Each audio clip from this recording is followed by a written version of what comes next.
Hello, everyone. I'm Gregg Jarrett. My guest today is Carter Page, who has written an important new book. It's called Abuse and Power: How an Innocent American Was Framed in an Attempted Coup Against the President. Carter, thanks for being with us today. Thanks a lot for doing this, Greg. Great to be with you again. I was in Barnes & Noble last week, and right there, as soon as you walk in the front door, was your book. And I would really encourage people to read it, not just because it's an important subject matter, which really blows the cover off of the machinations and malevolent acts of the FBI and the Mueller team of partisans.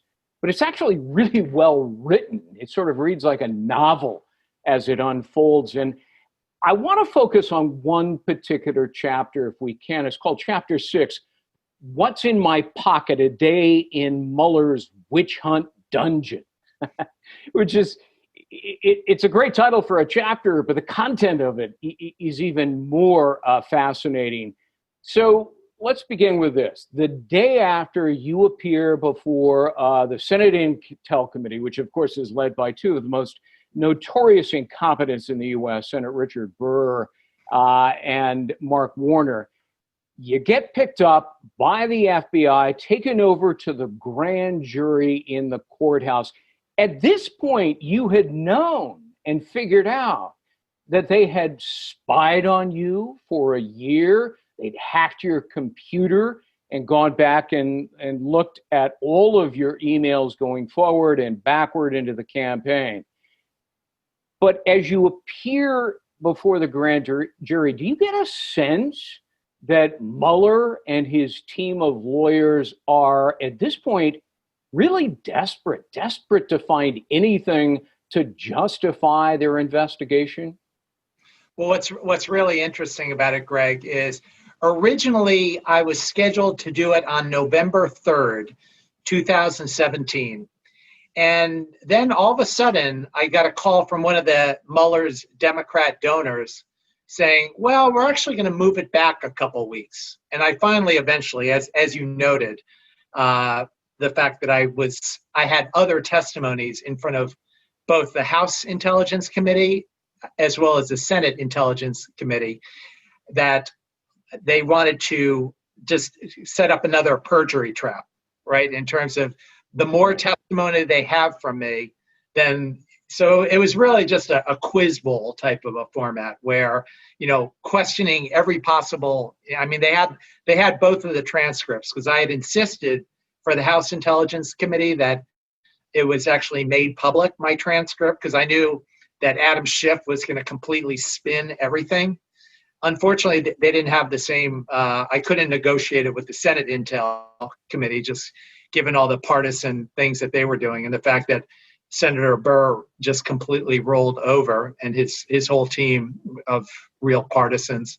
Unfortunately, so that wasn't disclosed to the public, but they asked if they could take my transcript and then kind of compare notes to try to catch me in any little tiny thing that I might have either misstated or just real perjury trap type format. Hadn't you already provided Mueller and his team in the FBI just mountains of documents, email communications, everything under the sun, which absolutely disproved the accusations against you that were stated in Christopher Steele's phony dossier? Yeah, absolutely. And, the irony of the whole thing is the fact that the three DOJ people working under Mueller were all Democrat donors. Right. So, you knew what direction they were coming from. I didn't know until later who exactly would show up, but it was truly extraordinary how they were so vicious in their attacks. Let me get back to something you just said. You were worried that it was a trap. In other words, they had mountains of evidence in terms of just documents. All of them were totally innocuous, but they were trying to trip you up in some way. Did you sense this was a perjury trap? Were you prepared for that? There's no question that it was. And again, given the 2-week delay to make sure that it came after these additional, what is it, like maybe 14 to 16 hours of testimony in front of both the House and Senate.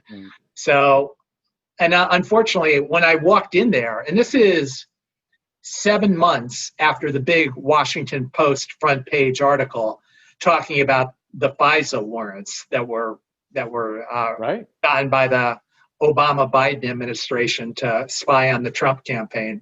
And unfortunately, I asked him right when I was getting sworn in the little cubby hole where I was pre-positioned. I asked, well, all the information that was hacked from my emails and wiretapped from my phones, will that be part of these proceedings as well? And they basically changed the subject. One of Mueller's Democrat donors who I was asking that. So there you are in the courthouse, and you're just outside the grand jury room, and you're waiting to be called. And all of a sudden, you see Jeannie Ray, who's one of the top lawyers on Mueller's team of partisans, and she is a hyper partisan. I write about her in both my books, and you write this. This is how the exchange goes, because you decided you were going to introduce yourself to Jeannie Ray. And you write, "Hello, I'm Carter Page." Rather than identify herself, she angrily scowled and pointed a finger toward my holding pen area like a cold prison warden. She barked orders and indicated that I would be summoned when they were ready. I was starting to get the picture of how that day was likely to go down. So then I found this amusing. Very smart of you. You quickly look up her bio. What did you find? Sure enough, that she had been a lawyer for Mrs. Clinton, in the Clinton Foundation, and one of their, I believe it was in their racketeering case, et cetera. Right. She had done a lot of, or previously had done some work for them. And also, as a former, I believe, had been in the Democrat DOJ previously. I forget the exact years, but she, very much a partisan. And I mean, it was just dripping with the way she carried herself and just the anger kind of inherent throughout the day. She had no business being on what was supposed to be an objective investigation helmed by Robert Mueller. Not only had she represented Hillary Clinton in a case involving her emails, but you're right, the racketeering case against the Clinton Foundation, she represented them, but she also was a prodigious financial donor, not just to Democrats, but to Hillary Clinton herself, right? Yeah, absolutely. And the real sad part about it, and the irony of it, and again, this book is building upon the great work you did with both Russia hoax and witch hunt, just providing this firsthand perspective of all the negative impact that this created. But if you look back in history, as you previously described, of Sessions, right? Remember, there's this big controversy about Sessions and him recusing himself. Right, over nothing. For literally nothing. He was not a long-term relationship. And I went to a dinner with Jeff Sessions in the summer of 2016. And I remember him saying about how he got involved with the Trump campaign, because he mentioned that someone from his office had suggested that, he get involved. So it was sort of a half-hearted, nothing. I mean, not a very sort of, number one, long-term relationship, or something where, it's really a deep loyalty. And and also, as far as I'm aware, I don't believe Jeff Sessions actually gave money to the Trump campaign in 2015. Right. So a complete, similar to everything, that as you've talked about for years now, just the dual standards of justice. I mean, this is sort of the reflection. And again, this is all happening during the Sessions-Rosenstein years at DOJ, when just the true standards of equal justice were completely demolished in every way. Yeah, I mean, this was a team of partisans. There's no question about it. I go through each and every one of them in my books, identify them, their political affiliate, and they're all Democrats, and they all, for the most part, donated Democrats. There was one who actually donated James Quarles, if I recall correctly, to both Republicans and Democrats, but all the rest strictly Democrats. And what's amazing about Jeannie Ray in particular, having not just represented the Hillary Clinton Foundation and Hillary Clinton herself, an egregious conflict of interest, but her donations, and there were a lot of them, went to Hillary Clinton's presidential campaign and Democrats. And of course, we know that it was the Clinton campaign and Democrats, the DNC, that funded the phony Christopher Steele anti-Trump dossier. One can make an argument here that Jeannie Ray helped fund the fabricated dossier against you. And here she is in the grand jury room, an adversary to you, supposed to be questioning you. I mean, that isn't remotely objective, neutral, or fair, is it? Well, and also, you're absolutely correct. But I also bear in mind the fact that they had literally, they tried everything. You know, I had been over a year of surveillance, you know, with all countless U.S. intelligence community and DOJ and FBI assets trying to take me down. This was really sort of the final chapter, or the final inning, if you will, and just trying to take out, you know, figure out some possible way of getting another scalp, right? Because, and, you know, of course, the Democrats, they love to show, and you saw this in Congress over the years, right? These big murals they have with people's photos of Trump associates who, you know, got indicted or et cetera. So, I mean, it was just, you could tell, I mean, you could feel in that grand jury room the intensity the whole day. And I mean, the other thing, and I even brought it up a couple of times during my testimony, you know, it's the same courthouse, the Pretty Man federal courthouse, in which the Foreign Intelligence Surveillance Court is actually located, right? So, I mean, this is irony. Really, the irony should be lost on no one. You know, so you depict this amazing scene, you know, out in the hallway. Jeannie Ray appears, and in tow, following behind her, is her little minion, another lawyer on the team by the name of Rush Atkinson.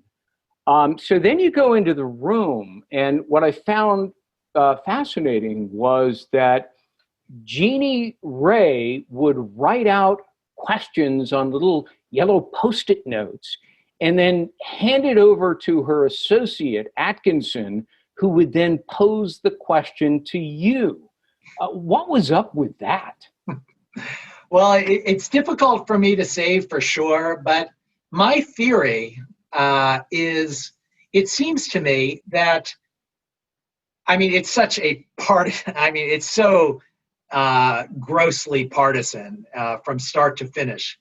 But my sense is, you know, if there's a court reporter writing every word that is stated by the various parties on both sides, DOJ as well as myself. And, you know, if you have these really harsh political partisan questions being spoken by a big, you know, a mega Democrat donor, and this person with such extreme conflicts of interest, you know, I mean, it begs a lot of questions. So she was trying to hide her involvement because of her own disqualifying conflicts of interest, which is, you know, capital S in sneaky, but of course that's Jeannie Ray. That's my best guess. You know, that's hard to say, but yeah. So as she repeatedly, you know, starts handing these notes, and you're answering the questions posed by her little Confederate, Rush Atkinson, did you notice that she became increasingly frustrated? Yeah, absolutely. And I mean, it really, as I allude to, it's a what's in your pocket game, right? There's no substance upon which to bring me down. And so, I mean, again, it's an extraordinary quiz bowl kind of a game show, if you will, where, I mean, these people know everything that you've done for literally years, having hacked all of your emails and having wiretapped all your phone calls, right? And unfortunately, it takes a genius to have that complete mastery of all the details, Right. of everything that happened to you over the years. So there you are in the grand jury room, and there are mounds of paper on their side of the table, right? And they have all this stuff that they've hacked from your computer, the wiretap recordings that were secretly gathered by the FBI.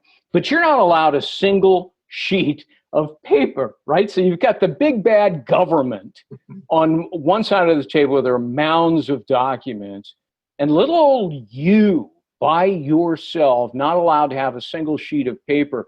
And you write this. They tried to trip me up with questions like, quote, in January of 2016, you wrote an email referring to someone without mentioning their name. Who exactly did you have in mind? Now, I mean, come on. Where were you when you were 5 years old on the 20th of February? Absurd stuff. And did you also get a sense, though, I'm sure you were glancing over occasionally at some of the grand jurors, what their reaction to this nonsense was? Well, suffice to say, there was a lot of skepticism amongst many people. However, there was one gentleman sitting right in front of me, right in the front row, just a few feet away. And, as this is all going down and just these partisan, harsh, personal attacks and really personal vendettas are being perpetrated against myself. Looking at this one guy, you could tell that he understood, like he's kind of rolling his eyes and just laughing at it a little bit. Not necessarily laughing, but just giving the sense that, it's just extraordinarily just off the wall in every way. Yeah, I've known you for 3 years. I've interviewed many times for both my books.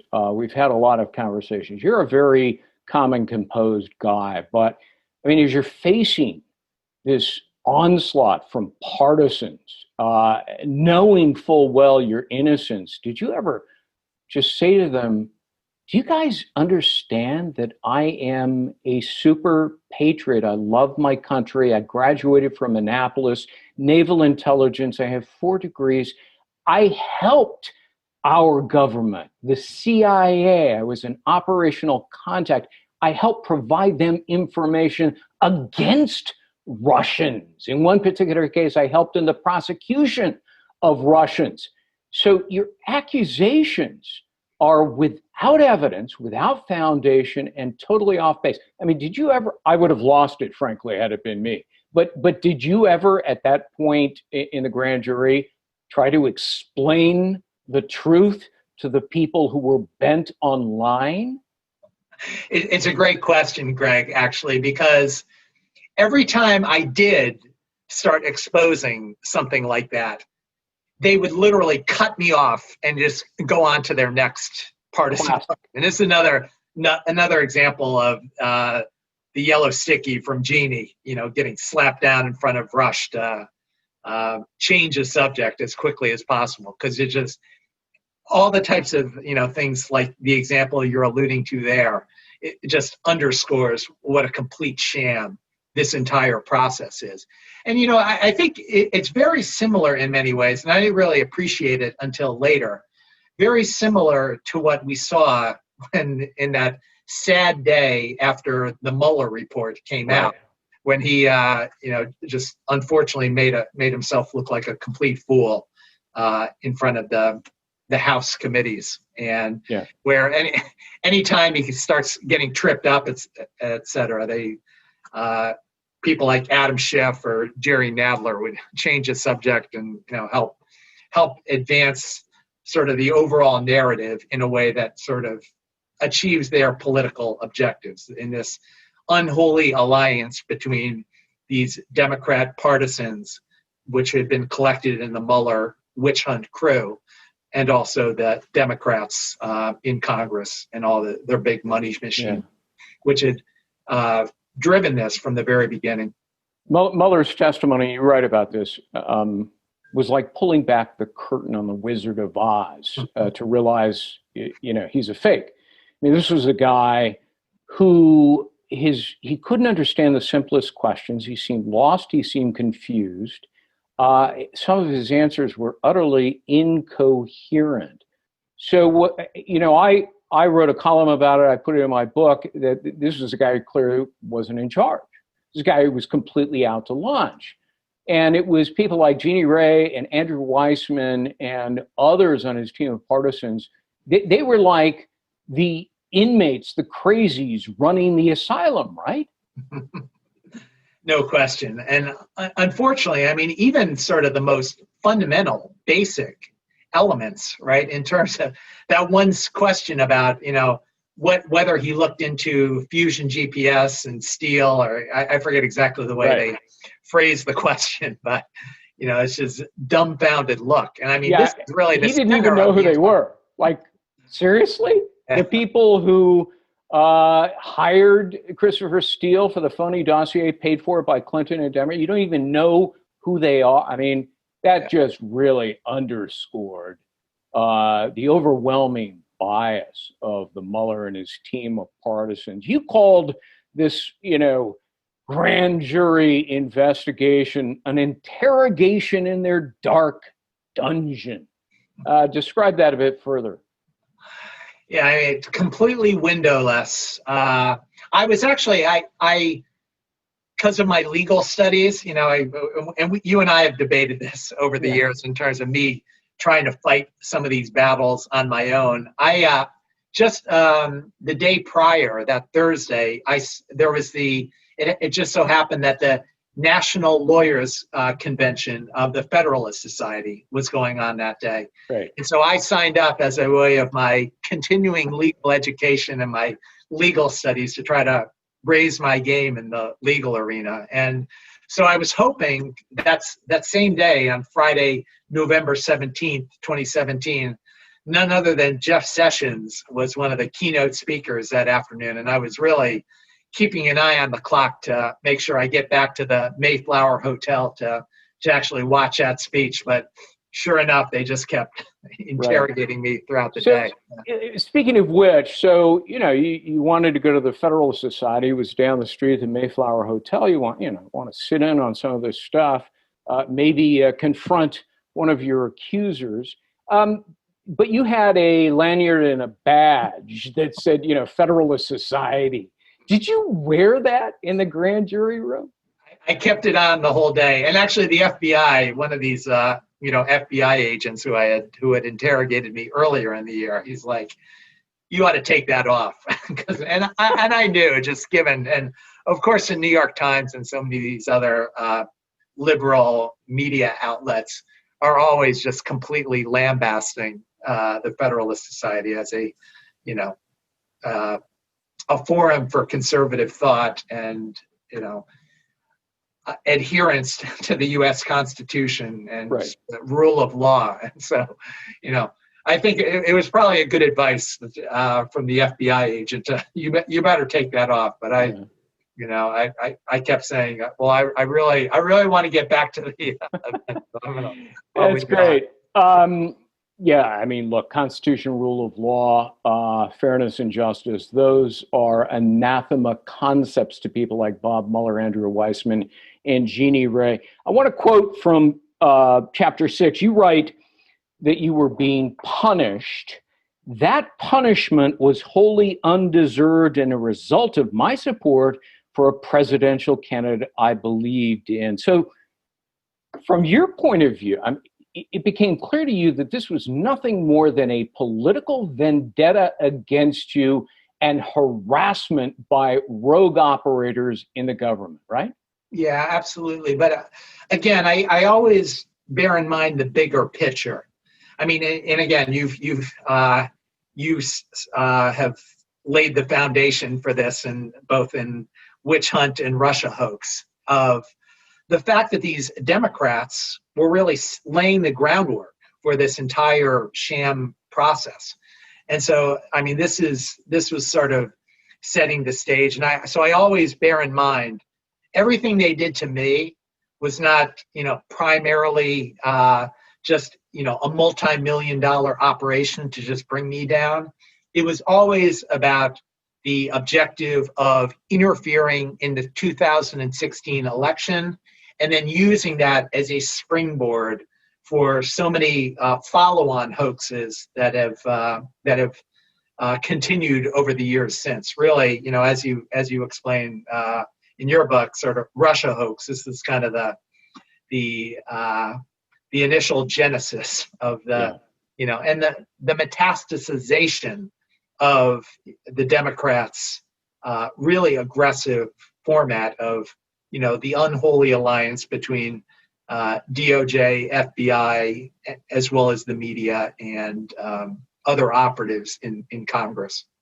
There are so many sinister characters in the Russia hoax and the witch hunt that ensued, and not just people like Kevin Kleinsmith, Andrew McCabe, James Comey, John Brennan, James Clapper, Peter Strzok, Lisa Page. I mean, you really need a calculator to keep a tally of all these sinister characters. But among them, at the top of my list, or close to the top, is Rod Rosenstein, who I have described in both my books and in columns as a scheming, devious, self-promoting weasel. You write about him too in chapter 6, because he's the guy who signed off on the last warrant, which the DOJ has now officially declared an illegally obtained warrant against you. What do you think of Rod Rosenstein? Well, the thing I find most funniest about this, and switching back and forth between Hannity last night on Fox, and sometimes during commercial breaks, I'll go over to Rachel Maddow's show. And of course, they had a big New York Times reporter who just came out with a new book. And one of the key conclusions of this book was there was frustration because Mueller and the DOJ at the time did not move forward with a counterintelligence operation after the Mueller witch hunt officially took over the reins of what Comey and McCabe had started back during the Obama-Biden administration. But sure enough, so this, he gets appointed in May of 2017. And then just, the following month in late June, you have Rod Rosenstein signing that probably the most fraudulent FISA warrant of them all, including all the misdeeds by Mr. Kleinsmith. But also, the co-signatory is none other than Andrew McCabe, right? So, it's just preposterous of how these things are so falsely portrayed in the media. And again, it just never ends. I mean, it's just a continuation. And, on the big MSNBC show yesterday, and a brand new book, I think that's out today, kind of talking about no counterintelligence operation against President Trump, which is exactly what this whole FISA abuse was all about. I think his last name Schmidt, the reporter for the New York Times, I think it's Michael Schmidt. And, so imagine being him. You come out with your splashy book, which has got it all wrong. And Andrew Weissman, of all people, immediately goes public and says, your book is all wrong. How would you like to have spent all that time writing a phony book only to be exposed as a phony the very day your book comes out? So, I think it's a methodological question. It's something, getting to know various people in the media over the last 3-4 years, Greg. And I'll use you as an example of the other model.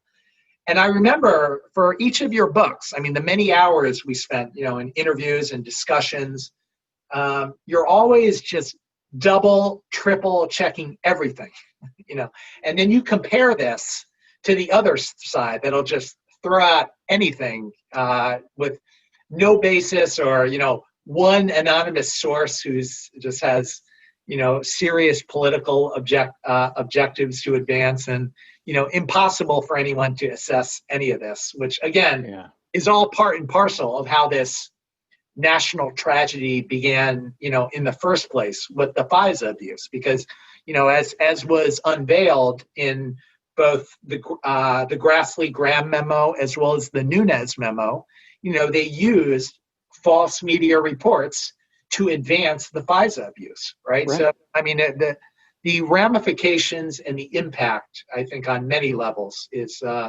really, really drastic. And I think it's a, tribute to you for actually, and, a small contingent of, ethical reporters and analysts to kind of, really go that extra distance and make sure that you're double, triple checking to make sure you get the truth. Yeah. I mean, it was bad enough that James Comey signed off on 3 FISA warrants based on information he swore was verified when he knew it wasn't. But then you've got, after Comey is fired, Rod Rosenstein escalating it all by appointing a special counsel in clear and direct violation of federal regulations. And I go into that in great detail.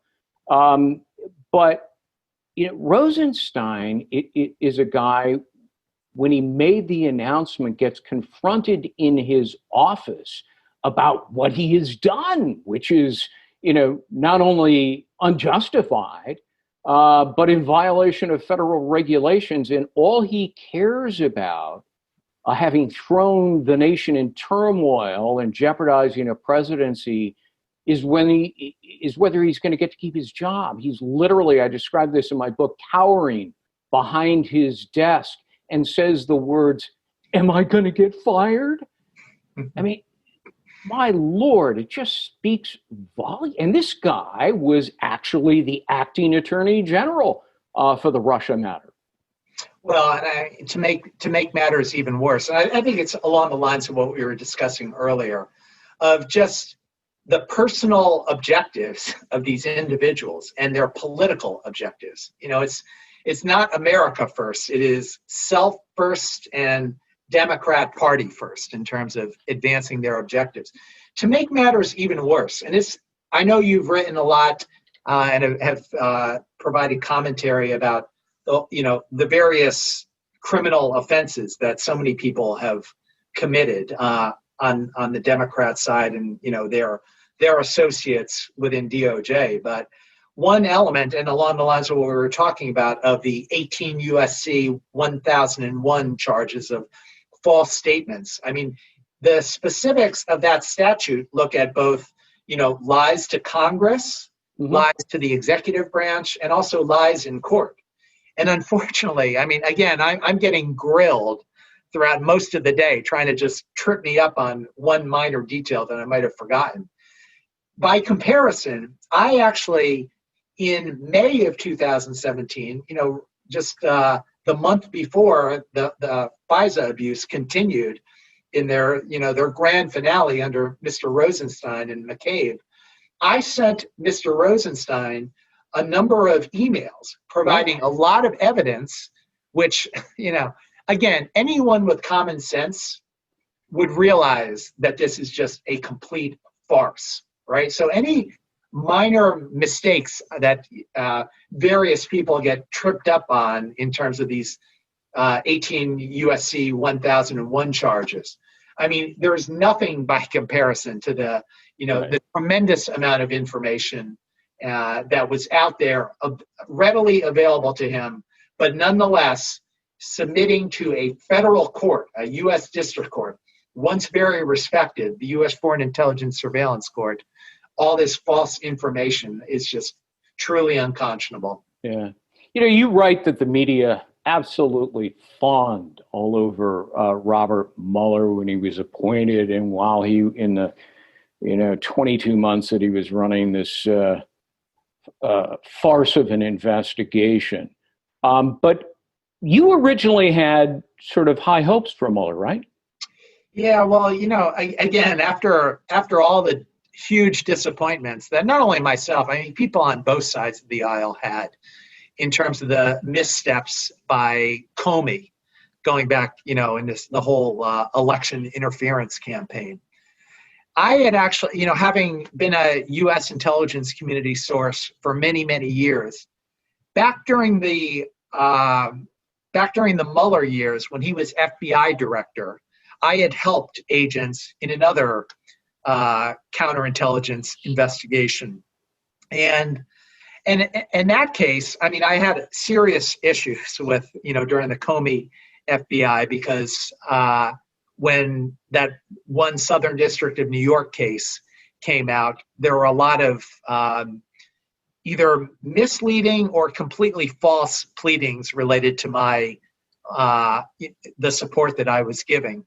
Unfortunately, or by comparison, Mueller, during his term at the FBI, when I had helped them, they had never done any severe missteps or unethical false pleadings in federal court. So relatively speaking, I thought it was a step forward.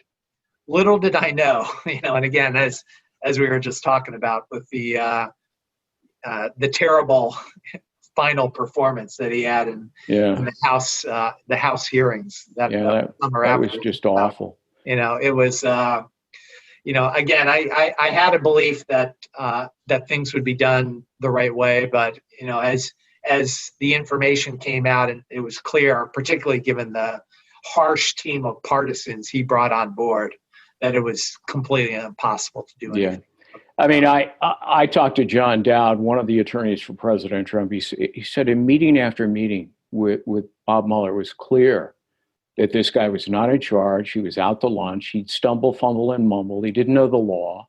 I didn't even know the facts. I don't think Bob Mueller even read the report that was probably written by a committee headed up by Andrew Weissman. And all of that became readily apparent. But when you read the Mueller report, did you say to yourself, this is as phony as the Christopher Steele dossier? Yes, absolutely. And unfortunately, I mean, it's a continued process where all these false Democrat-driven reports and fake investigations, they all feed upon one another. And again, as we were discussing earlier with the Senate intelligence report, yes, there was, I mean, they came to finally the basic end conclusion that there was no collusion between the Trump campaign and Russia, per se, as did the Mueller report. The bottom line was fine, but there's so much spin and there's so many just dirty trick kind of mischaracterization of all the minute details that unfortunately, there hasn't been a real correct historic record. And again, you've done a great job with your two books, and I thought it was really important to lay this out there in terms of firsthand perspective of what it's like to be subjected to these civil rights abuses. I want to talk to you about another despicable character, Adam Schiff, because you write about it in the book. And I mean, look, I've often, probably not often enough, called Adam Schiff a chronic, shameless liar. And the proof of that is overwhelming. I mean, this is a guy more than anybody else in Congress who drove the fictitious Russia hoax narrative, promising everybody, there's absolute proof. I've seen it, just wait. And of course, the proof never emerged. And, when he was called on it, he refused to divulge the proof that he claimed to have seen. He was just lying, making it up. But I remember as I was writing my books, reading the full transcript of your appearance before the House Intelligence Committee chaired by Adam Schiff. And I repeated certain passages from it. It was just unbelievable that Adam Schiff thought that when you were in Moscow giving an innocuous speech, and you shook the hand as you're passing by of a Russian official, sort of nodded and said hello. Adam Schiff, and you can read it in the transcript, seems to think that's an illicit meeting, it's collusion, it must be criminal. I mean, you really get a sense that Adam Schiff is so driven by his own hatred of Trump, his own partisanship, that he's in a way lost his mind. Yeah, I think it's a perfect characterization, Greg. And there are so many other elements that of both the impact and the approach that he has taken. And I always bear in mind, and I allude to it in my book as well. This guy, I mean, a lot of members of Congress, they do things to advance the interests of their constituencies. And so his congressional district in California is the congressional district. It includes one of the main cities there is Burbank, California. Yeah. Now, what is Burbank, California known for? It's the media capital of the world. I mean, it's long been known with all the major media outlets, or many of them, having grown up there. And he has, you talk about bringing home the bacon, creating upside for your constituents. I mean, this guy is just a complete fake news factory. So just nonstop from beginning to end. But, there's so many, and I talked about it in many of the chapters in my book, but unfortunately, just the impact really was extraordinary, given the fact that there was this infamous scene, and I know you've written about this as well, on March 20th, 2017, right? The big initial nationally televised hearings with James Comey, right? And this is the time when he is reading from the fake DNC funded dossier, right? The thing that was sort of one of the main impetuses for this entire hoax from the beginning. And unfortunately, when this happens, and this is in the month of March, I actually, when he reads these fake passages about me, that was actually the worst day I had to deal with, because I ended up getting a lot more death threats.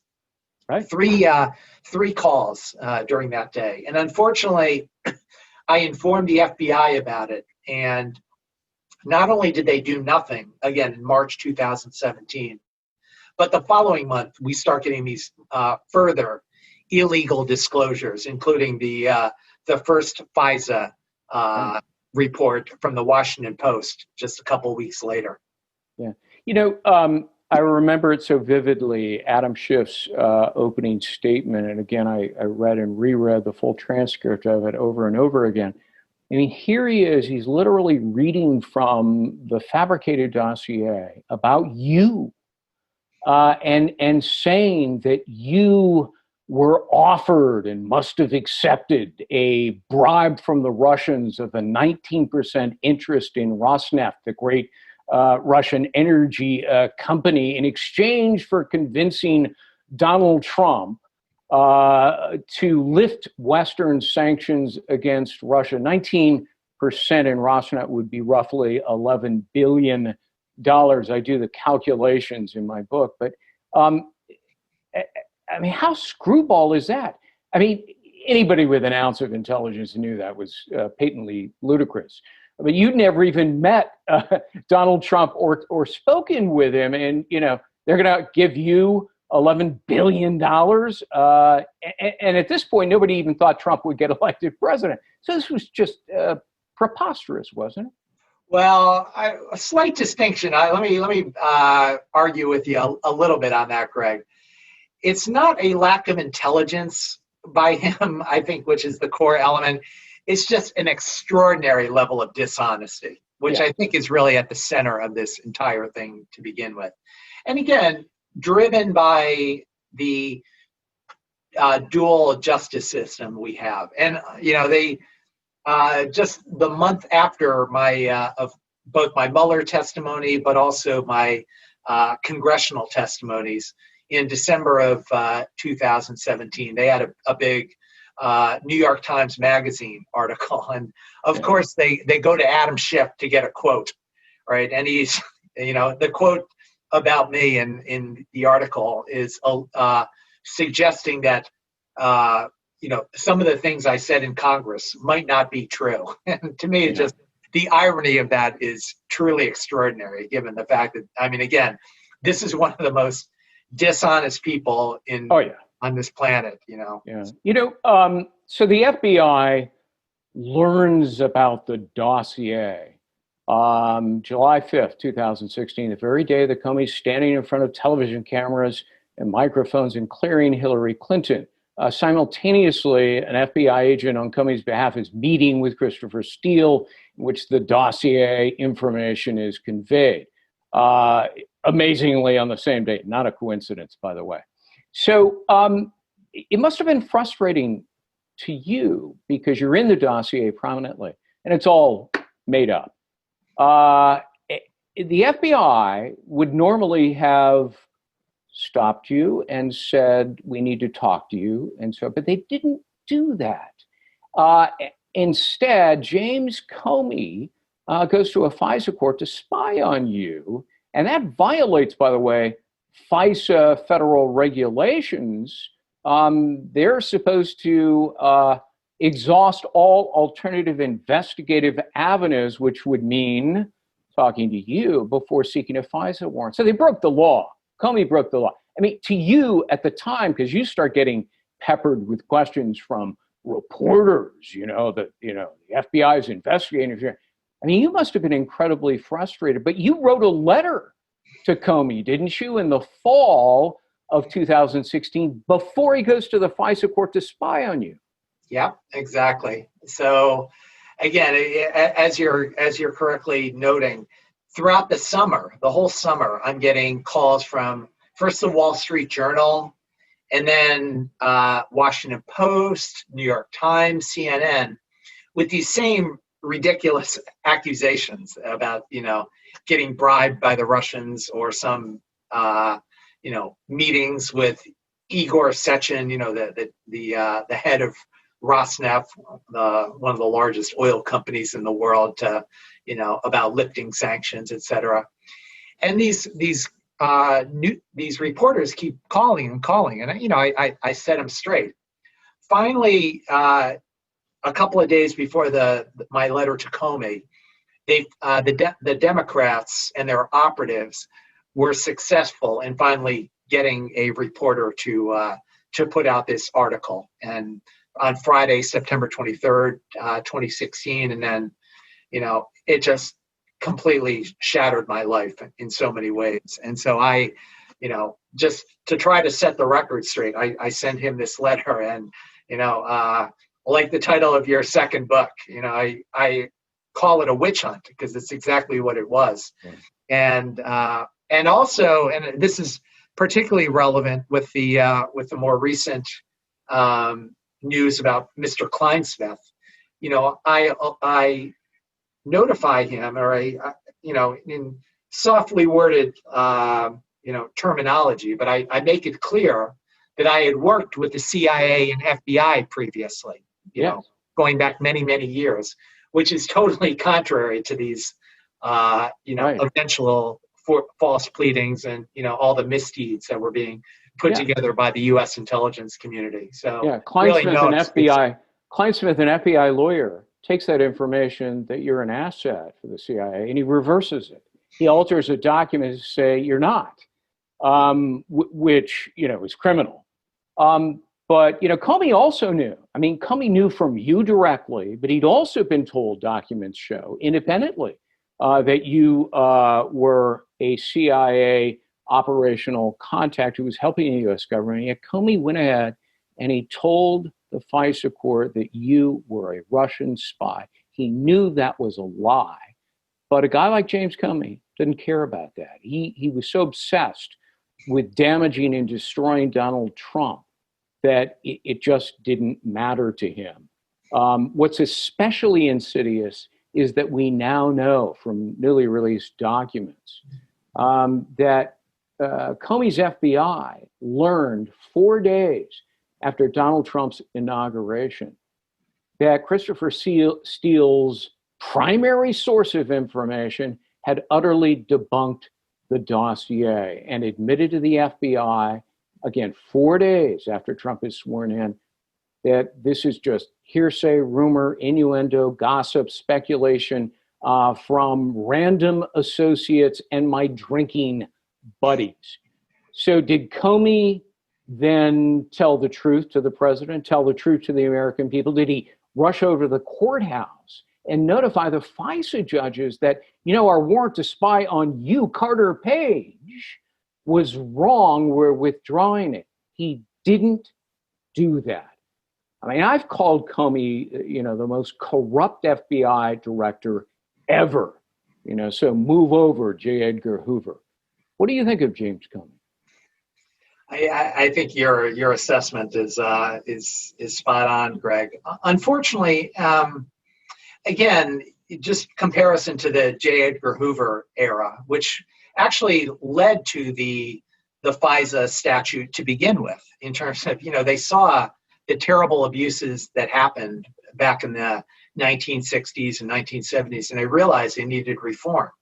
Unfortunately, this only brought it to the next level in terms of just completely egregious behavior by the FBI in conjunction with the Democrat Party. I mean, just the complete shamelessness.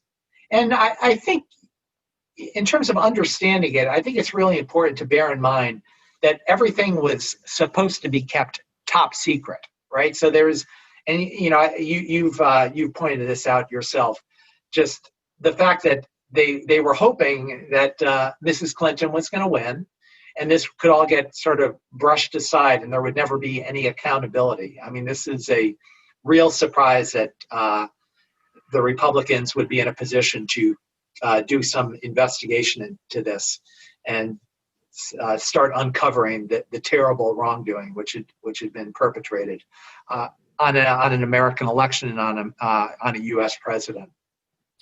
It should frighten every single American that their government is capable of such despicable, malevolent, corrupt conduct, and that they thought nothing about ruining Carter Page's, your life. They defamed you. They accused you of being a traitor. All of it was false accusations. They knew it was false. They didn't care. It was all designed to damage and destroy Donald Trump, and you were just collateral damage. And it is utterly disgraceful, but I must commend you. You and I have talked many times over the last 3 years, and you have consistently held up with nothing but courage and I think an uncommon confidence that in the end the truth would come out. It has, and if people really want to read the truth, they need to pick up your book, Abuse and Power, because it is a terrific read, and it really tells about the widespread, pervasive corruption by the people in government that we trust to uphold the law, but instead broke the law. So Carter Page, thank you for talking to us about your book, and I wish you the best of luck, sir. Thank you so much as well, Greg. I really, in terms of surviving this, having a small contingent, a small ensemble of a small handful of journalists and analysts who really had the courage to tell the truth and do the extra digging in the midst of so much disinformation, Russian disinformation, Democrat paid for disinformation. When my life was at risk and I saw so many lives getting destroyed, it was really an important force in terms of what you did with your books and your continued analysis. And again, it was a great inspiration as well to add this historic record, particularly now, given the fact that we're coming up on this next election. It cannot stand that this terrible election interference happened and so much disinformation drove it. And I think I'm hopeful that this book can provide a contribution so that American voters who were so terribly misinformed going into the last presidential election cycle now have the truth to be well armed in terms of making their decision. Well, again, Carter Page, thank you so much for being with us. I hope you sue the hell out of all of these people that did this to you and tried to ruin your life, and to some extent did, but your good name and reputation is now intact. You've been vindicated, and if people want to read more about it, you got to pick up the book, Abuse and Power. Again, my guest, Carter Page, thanks for joining us. I'm Gregg Jarrett.